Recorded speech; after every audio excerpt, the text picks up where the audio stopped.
जिनैथि अल Assam inter district खमलायनाय चेम्पियनशिपआव गोख्रों बादायलायनानै सनानि मेडेल देरहानो हादों रिमि बर'आ। बिटिआर सरकारनि गेलेमु बिफाननि आरो अल आसाम खमलायनाय एसोसिएशननि बानजायनायाव अदालगुरि जिल्लानि भेरगाव गेलेग्रा फोथाराव खुंफुंदोंमोन जिनैथि अल आसाम इन्टार डिस्ट्रिक्ट खमलायनाय चेम्पियनशिप। गोबां गेलेगिरिफोरनि गेलेनाय बे चेम्पियनशिपआवनो रिमि बर'आ सनानि मेडेलखौ देरहानो हादों। अदालगुरिनि सिङाव थानाय मारांगादल गामिनि बिफा अमल बर' आरो बिमा नीलिमा बर'नि फिसाजो रिमि बर'आ गावनि गोख्रों नाजानायजों सनानि मेडेलखौ देरहायो।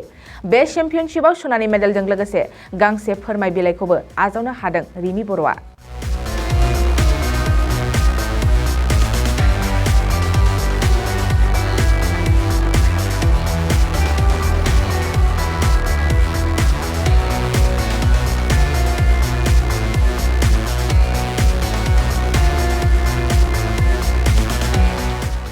मोनसे गोजोनथाव खौरां। क'क्राझार बिसमुरिनि सिखोनाजाहार बाथौ आश्रम फरायसालिया 2023-24 बोसोरनि थाखाय गोदानै मुं थिसननाया दासान्दि सोलिगासिनो। सिखोनाजाहार बाथौ आश्रम फरायसालियाव दायो केजि 1 निफ्राय क्लास 9 थाखोनि गोदानै मुं थिसननायनि आरज बिलाइखौ हरगासिनो। बे फरायसालियाव गुनगोनां सोलोंथाइ होनायजों लोगोसे फरायसा आरो दिथागिरिफोरनि थाखाय जुनिया खाबुफोर दं।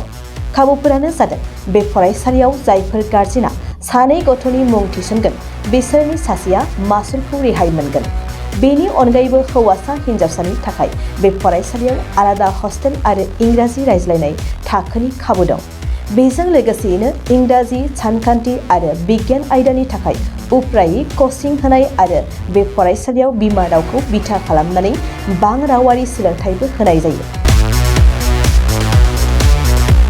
नोंथांमोना बे फरायसालियाव मुं थिसन्नोब्ला नैबे मबाइल नम्बर 9678235771 आव नङाब्ला फरायसालियाव थांनानै खौरां लाहैनो हागोन।